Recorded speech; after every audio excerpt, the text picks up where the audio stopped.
How you doing? So normally, if I'm cutting a bit of wood, I use my speed triangle, put it down, whiz it along a straight edge. But I saw there's a new one out. I don't know if anyone's seen this. A crispy square, and it's a rectangle. You take your crispy triangle, rectangle, mark it up to where you want to cut. I'll put this in here, push this along there, that.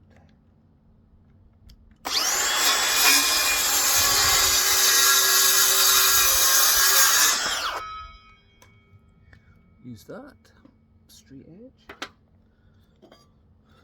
Take my speed triangle, and that, as you can see, that is pretty impressive for a rectangle. What do you think? Is the way forward? I think so. Bye for now.